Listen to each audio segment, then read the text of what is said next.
उदाहरण के द्वारा मैं आपको इस सूत्र का अर्थ समझाना चाहूंगी कि जैसे उदाहरण है तक्षणश्च अयस्कारश्च। तक्षण जो कि बढ़ई का काम करते हैं और अयस्कार जो कि लोहे का काम करते हैं।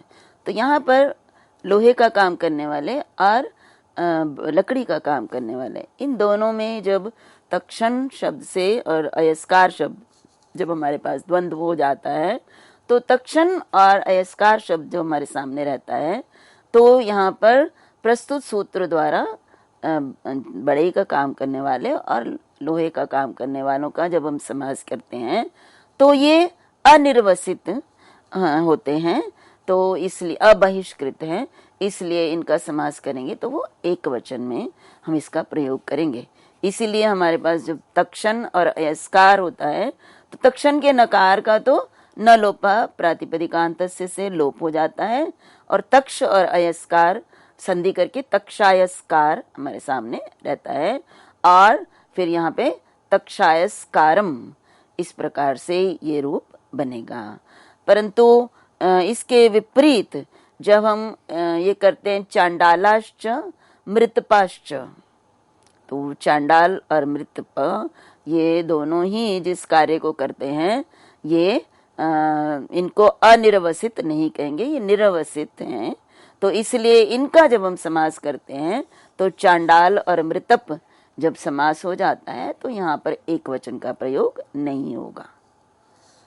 इससे आगे अग्रिम सूत्र है गवाश्व प्रभृतिनी च, और ये सूत्र ये बताता है कि जो गवाश्व आदि प्रभृतिनी मीन्स इत्यादि, तो गवाश्व इत्यादि जो इसी संदर्भ में इसी क्रम में पढ़े गए और शब्द हैं, ये जैसे उच्चारण किए गए हैं वैसे ही साधु अर्थात शुद्ध होते हैं।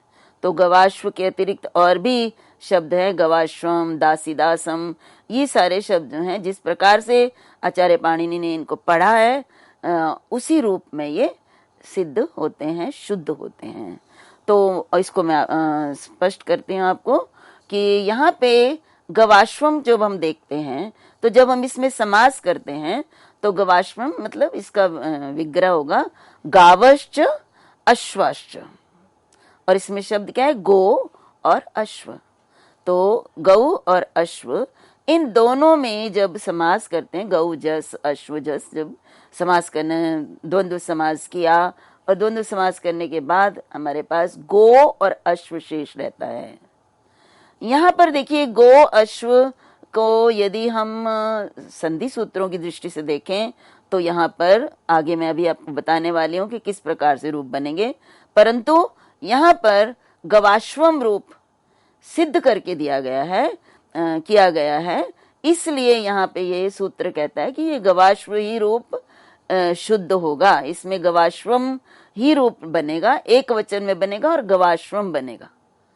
तो हमने संधि के कुछ सूत्र किए हैं जिसमें एक सूत्र है सर्वत्र विभाषा गो हो, तो यह उस सूत्र के अनुसार गो को हम प्रकृति भाव करते हैं और विकल्प से अवंग आदेश भी होता है और उसके बाद एंगा पदांताद अति सूत्र द्वारा वहां पर पूर्व रूप भी होता है।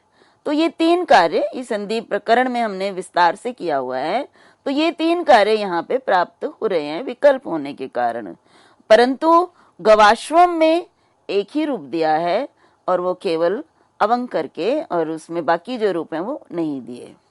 तो इसलिए ये गवाश्वम रूप तो शुद्ध है, परंतु यदि हम इसका अवंग स्फोटायनस्य और एंगा पदांताद अति और सर्वत्र विभाषा गो से प्रकृति भाव और पूर्व रूप करते हैं तो उस रूप को जब हम करते हैं उस प्रकार से संधि करते हैं तो वहां ये नियम लागू नहीं होता है। जैसे गो अश्वम गो अश्वऊ गो अश्वम गो अश्वऊ, तो यहाँ पे देखिए गो अश्वम का जब हम रूप करते हैं, अब मैंने कहा कि यहाँ पे सर्वत्र विभाषा गो सूत्र द्वारा यहाँ प्रकृति भाव होगा, किया जाएगा विकल्प से, तो ये जब हमें प्रकृति भाव किया तो तब ये यहाँ पे एक वचन का नियम नहीं लगेगा। गवाश्वम की तरह एक वचन में नहीं होगा। वहां पे तो हमें गो अश्वम और गो अश्वौ ये दोनों ही रूप हमें प्राप्त होंगे। गौश्च अश्वश्च जब हम करेंगे तो गो अश्वौ भी बनेगा और गो अश्वम भी बनेगा। क्यों बनेगा? क्योंकि आगे मैंने अभी कहा आपको विभाषा, वृक्ष, मृग, तृण, तो यहाँ पे मृग शब्द का प्रयोग है और ये मृगवाचक शब्द है। गौ और अश्व या पशु भी आगे शब्द का प्रयोग है, तो ये पशुवाचक शब्द हैं, इसलिए इनका विभाषा से एक वचन भी होगा और द्विवचन भी होगा। तो गो अश्वम गो अश्वौ बनेगा और गोश्वम और गोश्वौ ये पूर्व रूप करके बनेगा। तो संभवतः इस सूत्र का यदि मैं तात्पर्य समझाना चाहूं तो गवाश्वम जब हम प्रयोग करते हैं अवंग स्फोटायनस्य वाला रूप, तो वहां पर हमारे पास विभाषा का विकल्प नहीं है। वहां पे गवाश्वम, क्योंकि गवाश्वम रूप प्रयुक्त किया गया है और वही सिद्ध होता है, उच्चारण किया गया है।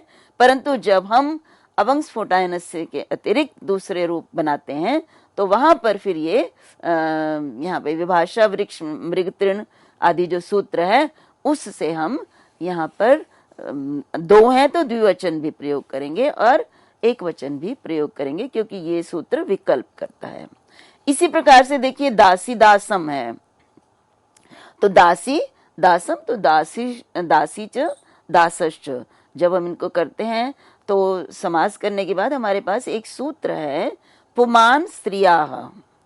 यदि स्त्रीवाचक के साथ पुरुषवाचक का जब हम समास किया तो उसमें पुमान पुरुषवाचक शब्द शेष रह जाता है ये द्वंद्व समास में। परंतु क्योंकि प्रयोग में उच्चारण में दासी दासम किया गया है, इसलिए पुमान स्त्रिया सूत्र द्वारा यहाँ पर दासी के स्थान पर केवल दास शब्द नहीं रहेगा। तो इस प्रकार से ये जो शब्द यथोच्चारित हैं ये भी साधु होते हैं, ये सही शुद्ध होते हैं। अब वह सूत्र जिसके विषय में मैं अभी आपके सामने चर्चा की थी और वो विभाषा एक वचन। अभी तो हमने जो सूत्र किए हैं वह नित्य रूप से कहाँ किन परिस्थितियों में एक वचन का ही प्रयोग द्वंद्व समास में होता है उससे संबंधित थे। अब जो ये सूत्र आपके सामने मैं प्रस्तुत कर रही हूँ, ये सूत्र एक वचन की विभाषा करता है, विकल्प करता है। तो सूत्र है इसमें विभाषा, वृक्ष, मृग, तृण, धान्य, व्यंजन, पशु, शकुन्यश्व, बड़व, अश्व, बड़व, पूर्वापर, आधरोत्तराणाम। तो यहाँ पे देखिए सूत्र में जब हम इसकी वृत्ति देखते हैं तो है वृक्षादि नाम सप्ता नाम द्वंद्व और अश्व, बड़व इत्यादि द्वंद्वत्रयम् च प्रागवत। तो यहाँ पे इनको पृथक किया है। कहाँ देखिए वृक्ष, मृग, तृण, धान्य, व्यंजन, पशु और शकुनी, इन 7 शब्दों को अलग किया और उसके बाद अश्व, बड़व, पूर्वापर, अधरोत्तर, इन 3 को अलग किया। तो इसका क्या प्रयोजन है ये मैं अभी आपको स्पष्ट करूंगी। अभी सूत्र का अर्थ है कि ये जो वृक्ष आदि 7 हैं और ये अश्व, बड़व, पूर्वापर और अधरोत्तर ये एक हैं, तो मतलब ये 3। तो इन तीनों का जब द्वंद्व समास किया जाता है तो प्रागवत वा विकल्प से इनको एक वचन में प्रयोग किया जाना चाहिए। तो ये सूत्र विकल्प से एक वचन का प्रयोग करता है। किन को करता है? वृक्ष आदि 7 शब्दों का यदि हम द्वंद्व समास करते हैं और उसके बाद फिर ये शकुनी, उसके बाद अश्व, बड़व, पूर्वापर और अधरोत्तरम, इनका हम समास करते हैं तो ये समास क्या हो जाता है? ये एकवत विकल्प से होता है। अब मैं आना चाहूंगी कि यहाँ पर क्यों 7 को अलग और 3 को अलग किया। तो इसके लिए देखिए वार्तिक है वृक्षादौ विशेषाणामेव ग्रहणम। तो यहाँ पे इस वार्तिक में स्पष्ट किया कि ये जो वृक्ष आदि 7 हैं इनसे विशेषों का ग्रहण होना चाहिए। अब इसको समझने के लिए एक सूत्र समझना बहुत अनिवार्य है और वो परिभाषा है आचार्य पाणिनि के द्वारा दिए गए, और वो है कि जो शब्द है स्वम रूपम शब्दस्य अशब्द संज्ञा, ये बड़ा महत्वपूर्ण सूत्र है पूरी अष्टाध्यायी की दृष्टि से कि शब्द का अर्थ क्या होता है। शब्द, व्हाट डज शब्द डिनोट, अर्थात शब्द जो है वो किसको बताता है, एक्सप्रेस करता है। अब जब हम कोई भी शब्द उच्चारण करते हैं तो उस शब्द से किसका बोध होता है, ये एक बहुत बड़ा प्रश्न है। तो सामान्य रूप से हम जब देखते हैं तो हम शब्द बोलते हैं तो शब्द से कोई ना कोई अर्थ हमारे सामने अवश्य उपस्थित होता है। तो जनरली या सामान्य रूप से शब्द किसी ना किसी अर्थ में प्रयुक्त होता है। यहाँ पे जो आचार्य पाणिनि की अष्टाध्यायी है उसमें जो नियम है वो है कि जो शब्द है वो पाणिनि के सूत्रों में स्वम रूपम, अपने रूप को ही प्रकट करता है। शब्द से प्राप्त होने वाले अर्थ का बोध नहीं होता पाणिनि सूत्रों में। ये ध्यान रखना आवश्यक है कि पाणिनि के सूत्रों में ये आवश्यक है कि शब्द जो है वो अपने स्वरूप का बोध कराएं। जैसे सूत्र में यहाँ पर आपके सामने वृक्ष है तो वृक्ष शब्द का ही बोध कराएगा, वृक्ष, और उसी का बोध कराएगा, उससे मिलकर जो बना हुआ शब्द है, ना कि वृक्ष से प्राप्त होने वाले जो अर्थ हैं जो हमें वृक्ष दिखाई देते हैं। ये मैं केवल मात्र आपको इस सूत्र से संबंधित बात नहीं कह रही हूँ, मैं जनरली बता रही हूँ कि यदि सूत्र में कहीं वृक्ष शब्द का प्रयोग होता है तो वो वास्तव में अब सामान्य रूप से अपने ही स्वरूप का बोध कराता है। ये पाणिनि की अष्टाध्यायी के सभी सूत्रों के लिए ये नियम है। अब यहाँ पे इस सूत्र में तो मैं आपको ये बता रही थी कि सामान्य रूप से, सामान्य क्या, सभी सूत्रों में शब्द ही जो है उस सूत्र में प्रयुक्त शब्द के द्वारा प्राप्त होते हैं। इसके उदाहरण के रूप में भी दिया गया कि जैसे अग्निर ढक है, ये एक सूत्र है, तो अग्निर ढक में अग्नि शब्द है। तो अग्नि शब्द का अर्थ यदि हम कहें कि जो हमें दिखाई देने वाले तेज युक्त अग्नि है उसका बोध होगा तो अग्नि से ढक प्रत्यय होना है। तो उस अग्नि से जो प्रज्वलित अग्नि है, ढक प्रत्यय संभव नहीं है, नहीं होता। किससे होता है? अग्नि शब्द से, अगन और ई की मात्रा से जो अग्नि बनता है उससे ढक प्रत्यय लगता है। तो इसी तरह से अष्टाध्यायी में अन्य भी सूत्रों के संदर्भ में देखा जाता है या देखा जा सकता है कि शब्द, सूत्र में प्रयुक्त शब्द अपने स्वरूप का ही बोध कराते हैं। परंतु इसी परिभाषा में दिया कि अशब्द संज्ञा, अर्थात जहां पर शब्दों के द्वारा संज्ञाएं दी गई हैं। पाणिनि का अष्टाध्यायी का संज्ञा प्रकरण और परिभाषा प्रकरण अपने आप में ही बहुत महत्वपूर्ण है। तो यहाँ पे कहा कि और संज्ञाएं जो है, संज्ञा दी हुई हैं, जैसे टी है, घू है, और इसी प्रकार से अनेक घ संज्ञा है और भ संज्ञा है। तो ऐसी जो संज्ञाएं हैं या गुण, दीर्घ, वृद्धि संज्ञा है, तो उनके लिए कहा कि पाणिनि ने जहां पर संज्ञाओं के रूप में शब्दों का प्रयोग किया है संज्ञा बताने के लिए, वो अपने स्वरूप का बोध नहीं कराएंगे, वो अपने अर्थ का ही बोध कराएंगे। जैसे हम कहते हैं वृद्धि राधेश, ये सूत्र है, तो यहाँ पर जो वृद्धि है ये संज्ञा है, संज्ञा शब्द है। तो इस वृद्धि से व, री और द और ध और ई की मात्रा से बनने वाला वृद्धि शब्द का बोध नहीं हो रहा, अपितु जैसे ही हमने वृद्धि का उच्चारण किया तो वृद्धि से आ, ऐ, औ का बोध होता है। तो इस प्रकार से शब्दों के द्वारा जो संज्ञा की गई है, जिन शब्दों के द्वारा, उन शब्दों से अपने स्वरूप का बोध ना होकर उनके अर्थ का बोध होता है। तो ये नियम हमें विशेष रूप से ध्यान में रखना है, जो कि संपूर्ण पाणिनि की अष्टाध्यायी में प्रयुक्त होता है। तो यहाँ उस सूत्र की क्या आवश्यकता है वो मैं आपको बताने चाहती हूँ कि यहाँ पर इस सूत्र में जो आचार्य पाणिनि ने जो सूत्र दिया और उस पर वार्तिक दिया आचार्य कात्यायन ने, उन्होंने कहा कि वृक्षादौ विशेषणामेव ग्रहणम।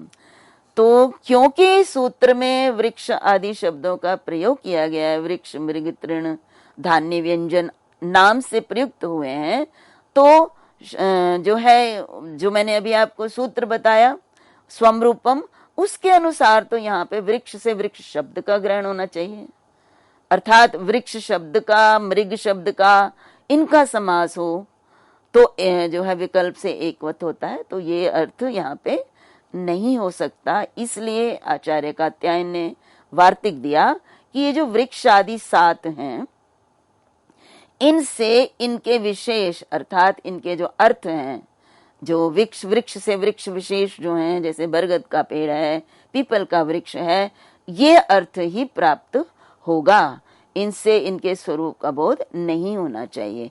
तो ये वार्तिक है। देखिए आप, अगर ये वार्तिक नहीं होता तो यहाँ पर भी संशय हो सकता था कि वृक्ष से वृक्ष का ग्रहण करेंगे या वृक्ष से अन्य जो वृक्ष से प्राप्त, वृक्ष शब्द से जो प्राप्त होने वाले अर्थ हैं उनका ग्रहण होगा। तो ये निश्चय, ये निर्णय आचार्य कात्यायन के वार्तिक के द्वारा होता है। अब यहाँ पर महाभाष्यकार ने यहाँ पे एक जो विशेष बात ये कही कि यदि हम ये जहाँ ये बताना चाहते हैं कि यहाँ इस सूत्र में, अमुक सूत्र में इनसे इनके अर्थों का बोध होगा, इनके विशेषों का बोध होगा, तो उन्हें उनसे कुछ विशेष चिन्ह लगाने चाहिए, जिसमें मैं आपको इस सूत्र में क्या चिन्ह हो जाना चाहिए इसको बताया। सिद्ध तद विशेषाणाम वृक्षाद्य अर्थम, अर्थात यदि हम वृक्ष के अर्थ को बताना चाहते हैं तो हमें इनको सूत्र में स इत संज्ञक लगाकर करना चाहिए। मतलब वृक्ष, मृग, तृण, धान्य की बजाय हमें क्या करना चाहिए, वृक्षस, मृगस, तृणस, धान्यस। इससे क्या होगा कि इससे स्पष्ट हो जाएगा कि इनसे सूत्र में इनके विशेषों का ग्रहण होगा, ना कि इनके स्वयं रूप का। तो ये इस प्रकार से तो ये स्पष्ट हो गया कि ये जो 7 शब्द हैं ये अलग से क्यों गिनाए हैं। ये अलग से गिनाए हैं क्योंकि इनसे इनके अर्थ विशेषों का बोध होता है, उनमें समास होगा। और उसके बाद जो है अश्व, बड़व और पूर्वापर और ये जो अधरोत्तर है, ये 3 है, ये अपने स्वरूप का ही बोध कराएंगे। तो अब मैं आपके सामने उदाहरण इनके प्रस्तुत करूंगी। अब जैसे उदाहरण है प्लक्ष न्यग्रोधम और प्लक्ष न्यग्रोधाः। तो यहाँ पे प्लक्ष वृक्ष विशेष का नाम है, न्यग्रोध भी बट वृक्ष को कहते हैं, तो वृक्ष विशेष का नाम है। तो देखिए वृक्ष से यहाँ पे वृक्ष विशेष का यदि बोध ना होता तो प्लक्ष और न्यग्रोध में हम ये सूत्र प्रयोग नहीं कर सकते थे। तो यहाँ पे प्लक्ष और न्यग्रोध, प्लक्ष जस और न्यग्रोध जस में जब हम समास करते हैं तो प्लक्ष न्यग्रोध बनता है, और फिर हम इसका जो है समाहार अर्थ में प्रयोग करते हैं, एक वचन में भी, और हम समाहार अर्थ में नहीं करते तो इसको बहुवचन में भी प्रयुक्त कर सकते हैं। इसी प्रकार तो विभाषा है इसलिए। इसी प्रकार से देखिए रूरु पृषतम, ये 2 प्रकार, रूरु और रूरवा और पृषताश्च, ये 2 मृगों की, हिरणों की जो है एक जातियां हैं। तो इनमें जब हमने समास किया तो यहाँ पर इस समास करने के बाद यहाँ, क्योंकि ये पशुवाचक का समास है, इसलिए यहाँ पे हमने एक वचन का भी प्रयोग किया और बहुवचन का भी प्रयोग किया है। तो जैसे हमारे पास बना यहाँ पे रूरु पृषतम और रूरु पृषताः, दोनों ही रूप बनेंगे। इसी प्रकार से देखिए सभी जो जितने भी 7 हैं उनके एक एक उदाहरण। कुशकाशम, ये तृणवाचक का समास है, कुशकाशाः बनता है, दोनों रूप बनते हैं। इसी प्रकार व्रीहि यवम, व्रीहि यवा, ये धान्यवाचक है, दोनों धान है, व्रीहि भी और यव भी। और दधि घृतम, ये दोनों व्यंजन है, खाने योग्य पदार्थ हैं। तो दधि घृतम और दधि घृते दोनों ही रूप जो है यहाँ पे शुद्ध रूप होंगे। और इसी प्रकार से गो महिषम, गो महिषा, देखिए पशु और मृग 2 शब्दों का प्रयोग है। तो मृग के अंतर्गत जो पालतू पशु, मृग के अंतर्गत सामान्य पशु, और ये जो गो महिष, ये जंगली पशु जो हैं, ये पशु के अंतर्गत आते हैं। तो यहाँ गो महिषम, गाय और भैंसे, ये जंगली पशुओं के रूप में है, इनका समास हुआ तो एक वचन और बहुवचन में है। और शुक बकम, ये जो है वो शकुनी पक्षी हैं, शुक और बक, तोता और बगुला। इसमें भी विकल्प से एक वचन होता है और फिर बहुवचन का भी प्रयोग होता है। अब इसी प्रकार से देखिए अश्व बड़वम, तो मैंने आपको बताया कि जो यहाँ पर अश्वश्च बड़वश्च जब इसमें समास करते हैं तो ये अश्व बड़व रूप पूरा का पूरा स्वरूप का ही बोध करा रहा है। तो इसलिए यहाँ पे अश्व बड़व में जब समास होगा तो फिर यहाँ समास एक वचन में भी प्रयुक्त होगा और बहुवचन में भी प्रयुक्त होगा। तो इस प्रकार से अश्व बड़वम, अश्व बड़वाह, इसी प्रकार से फिर पूर्वापर परम और पूर्वापरे, अधरोत्तरम और अधरोत्तरे, इस प्रकार से दो दो रूप यहाँ पे निष्पन्न होंगे। अब आपके सामने एक वार्तिक प्रस्तुत कर रही हूँ जो कि एक वचन के लिए कहा गया है। तो यहाँ देखिए उससे एक वचन जो किया जाता है उसके लिए कुछ विशेष क्या नियम है, उसमें कुछ शब्द गिनाए हैं इन्होंने, आचार्य कात्यायन ने।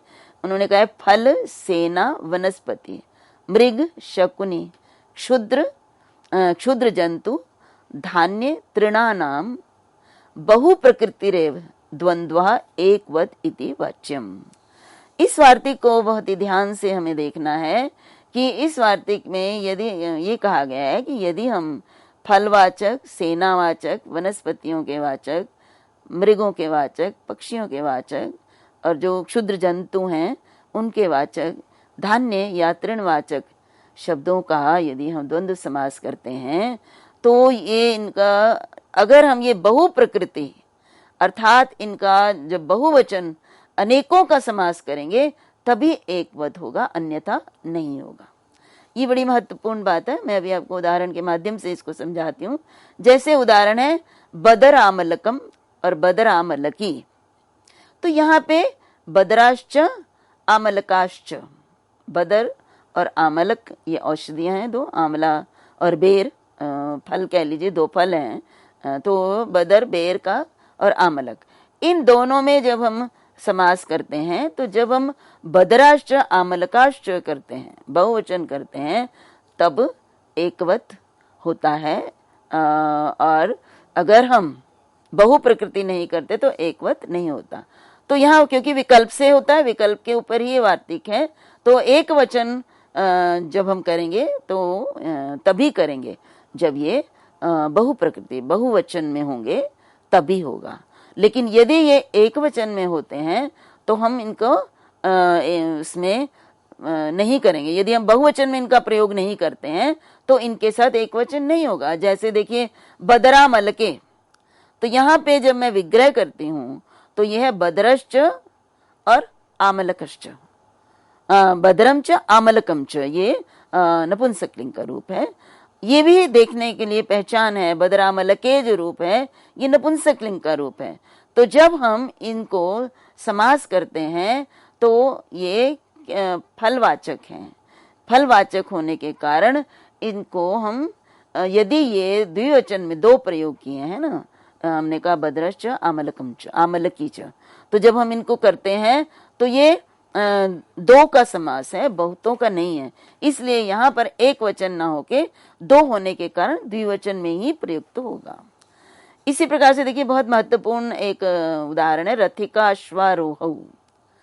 तो यहाँ पे देखिए रथिका अश्वारोहु, अभी हमने पूर्व में सूत्र पढ़ा था कि द्वंद्वश्च प्राणी तूर्य सेनांगानाम, कि प्राणी तूर्य और सेना के अंगों में यदि हम समास करते हैं द्वंद्व तो वो एक वचन में प्रयुक्त होता है। अब यहाँ पर ये सूत्र ये नियम करता है कि जो सेना के अंगों का समास जब हम करते हैं तो वो यदि हम बहुवचन शब्दों का करेंगे तभी वो एकवत होगा। यदि वो बहुवचन नहीं है तो वो एक वचन में नहीं होगा। ये इस वार्तिक के कारण होता है। तो यहाँ पे देखिए जैसे रथिका अश्वारोह, रथिकश्च अश्वारोहश्च, तो ये रथिक कोई भी रथ चलाने वाला और अश्वारोही कोई अश्व चलाने वाला, तो ये इन दोनों में समास है। सेना के अंगों यद्यपि हैं परंतु ये बहुवचन में प्रयुक्त नहीं है, इसलिए यहाँ पर रथिका अश्वारोह रूप बनेगा। साथ में जो इसका दूसरा रूप रथिका अश्वारोहम जो विभाषा से प्राप्त हो रहा है वो नहीं होगा, क्योंकि ये बहुवचन में नहीं है। तो इस प्रकार से हमने ये देखा। इसी प्रकार से अन्य जो है वनस्पतियों के वाचक, मृगवाचक, शकुनिवाचक। अब यहाँ पे हमें ये भी ध्यान रखना है कि इससे पूर्व हम बहुत सारे सूत्र कर चुके हैं जिनमें कि द्वंद्व समास एक वचन में होता है। जैसे उसमें उदाहरण के लिए जातिर प्राणी नाम भी है कि प्राणी भिन्न जातिवाचक शब्दों का जो समास किया जाता है तो वो प्राणी भिन्न जातिवाचक का समास जब होता है द्वंद्व समास तो वो एक वचन में होता है। तो उनको करते हुए हमें ये वाले सूत्र भी ध्यान में रखना होगा। जैसे देखिए बदर और आमलकम, यहाँ पे बदर आमलक जो है ये प्राणी भिन्न जातिवाचक हैं, बेर और अमलक। तो यहाँ पर उस सूत्र से तो यदि हम देखें जातिर प्राणी नाम से तो यहाँ पे नित्य रूप से एक वचन होना चाहिए था, परंतु क्योंकि ये फलवाचक है इसलिए यहाँ पर उसको हमने क्या करना पड़ गया, हमें इसको विकल्प करना पड़ गया। इसलिए बदरामलकम और बदरामलकानी जो दो रूप शुद्ध रूप कहलाते हैं वो इन्हीं सूत्रों के कारण जो अभी हम विभाषा सूत्र कर रहे हैं। और दूसरा तो मैंने आपको अभी बताया कि बदरामलके जो है वो बदर और अमलक एक एक फल के लिए यदि हम प्रयोग करते हैं, समूह के लिए नहीं करते हैं, जाति के लिए नहीं, पूरे बेर के लिए सब जातिवाचक के रूप में नहीं करते हैं, तो फिर यहाँ पर उसमें हम जो वचन होता है उसी का प्रयोग करेंगे। और अगर बहुवचन नहीं है तो ये प्रस्तुत वार्तिक से वहाँ एकवत नहीं होगा।